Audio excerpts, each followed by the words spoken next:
This is the story of a powerful man who had everything, except the one thing he needed most, and the unlikely voice that led him to healing. Naaman was a military commander and war hero. He was brave and respected, a man the king of Syria trusted completely. But Naaman had a secret, something even his power couldn't fix. He was stricken with leprosy, a contagious and debilitating skin disease that left painful-looking lesions on the skin. He feared that the knowledge of his condition would be exposed and its outcome. Far from home, however, was a young Israelite girl of about 12 years old who worked in Naaman's household and was a servant to his wife. She had been taken captive during a raid. No one knew her name. No one expected much from her. She was just a servant. But this servant girl knew something the generals and kings didn't. She knew about a prophet in Israel named Elisha, a man through whom God worked miracles.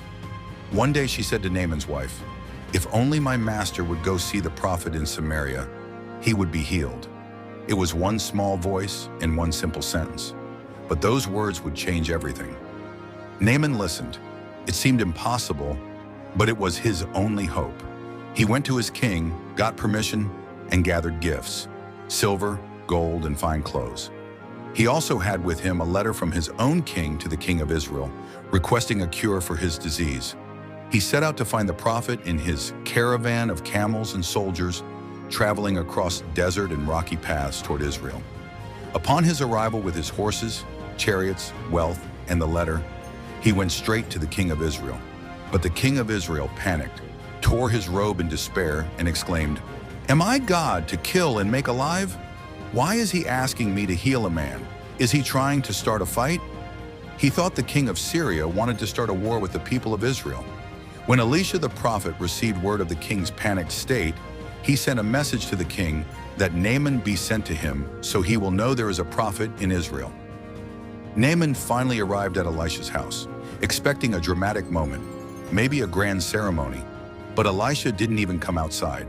A servant came out of the prophet's modest home instead to speak to Naaman. He instructed Naaman to go wash in the Jordan River 7 times, upon which his skin would be restored.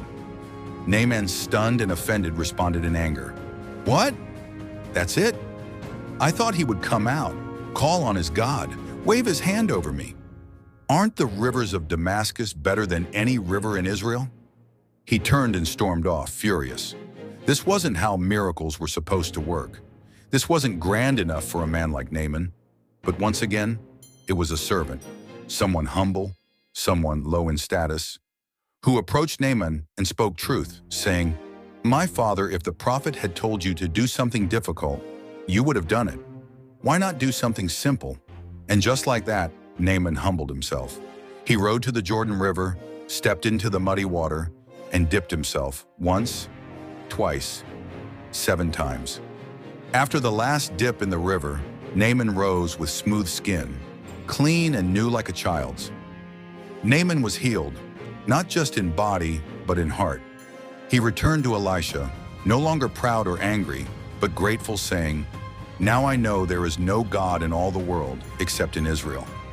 He tried to give Elisha gifts, but Elisha refused. The healing wasn't bought with silver. It came from obedience and faith. Naaman rode home, changed, not just outside, but inside, whether a general, a prophet, or a servant girl. This story is about listening to voices we often ignore, about choosing humility over pride, about trusting even when it seems too simple, be it a young girl speaking up or Naaman lowering himself into the river. The hero of this story isn't the strongest man in Syria. It's a girl with no name, a girl who believed and spoke. And because she did, a nation's greatest warrior found healing. May we have the courage to speak truth and the humility to hear it, no matter who it comes from.